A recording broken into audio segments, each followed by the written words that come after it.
চড়া দামের বাজারে নুন আনতে পান্তা ফুরোচ্ছে আম জনতার। এর সঙ্গে রোগব্যাধি থাকলে তো কথাই নেই। ওষুধের দাম যেভাবে বেড়েছে তাতে শুধু এজন্যই হার্ট অ্যাটাক হলে দোষ দেওয়া যায় না। এই পরিস্থিতিতে আশার আলো দেখাচ্ছেন প্রধানমন্ত্রী জন ঔষধি কেন্দ্রগুলি। জিনিসপত্রের দাম আকাশ ছোঁয়া, তার সঙ্গে পাল্লা দিয়ে প্রতিদিন বাড়ছে ওষুধপত্রের দাম। সাধারণ মানুষ দিশেহারা, বিশেষত যারা অবসরপ্রাপ্ত।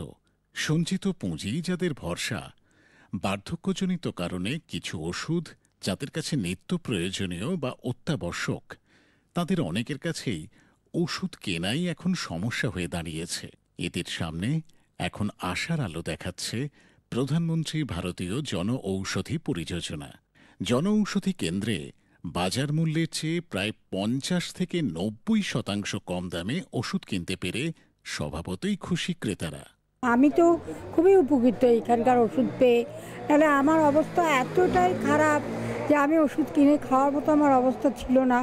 কিন্তু আমি আগে জানতাম না, বুঝতাম না, তারপর ভয়ও পেতাম কি খাবো, ভালো হবে কি হবে না। তো এখানকার ওষুধ আমি বছরখানেক হতে গেল নিয়ে খাচ্ছি। প্রেশার, সুগার, আরও বিভিন্ন ওই কোমর ব্যথা ট্যাথা, আমি খুবই উপকৃত। দাম তো অনেক কম, বাজার থেকে অনেক কম। আমার বাড়িতে আমার ভাগনা, he is a dialysis patient. ওনার ওষুধ অ্যান্ড ডায়াবেটিক অলসো, ওনার ওষুধ কিনতে কিনতে আমরা একদম বরবাদ হয়ে গেছিলাম। এখান থেকে ওষুধ কিনলে খুব রিলিফ পেয়েছি। বাইরে থেকে কত দামে কিনতেন ওনার ওষুধ? ওনার ওষুধ বাইরে থেকে মোটামুটি 1010 মাইনার ওষুধ আসতো, এখন 2000-2500 টাকার মধ্যে হয়ে যায়।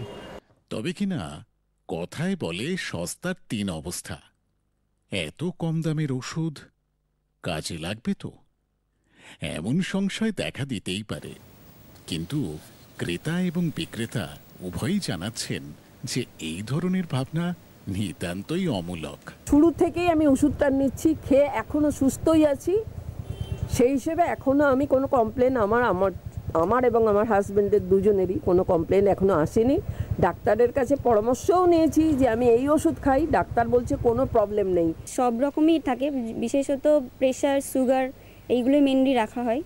যেটা বেশি চাহিদা হচ্ছে প্রেশার আর সুগারের, সেটাই আমরা মেনলি রাখার চেষ্টা করি স্টকে।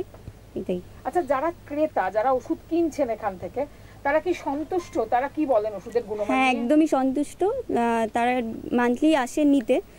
জন ঔষধি কেন্দ্র থেকে বিক্রিত ওষুধের গুণমান সম্পর্কে নিশ্চিন্ত চিকিৎসকরাও। আমার ব্যক্তিগত অভিজ্ঞতা বলছি, আমার অনেক পেশেন্টের কাছ থেকেই পেশেন্টরা আমার কাছে কোয়ারি করে, দুটো দিক থেকেই করে। একটা তো ডেফিনেটলি অর্থর দিক থেকে তারা বেনিফিটেড হয়ে এটা জানে, কিন্তু গুণমান নিয়ে অনেকেই প্রশ্ন করে। সেক্ষেত্রে আমার বলার, আমি তাদেরকে বলি যে দেখুন, এই গুণমান নির্ণয় করার যে ধরনের সংস্থা থাকে, like DCGI, drug control general of India, তারা তো এইটা কন্ট্রোল করেন।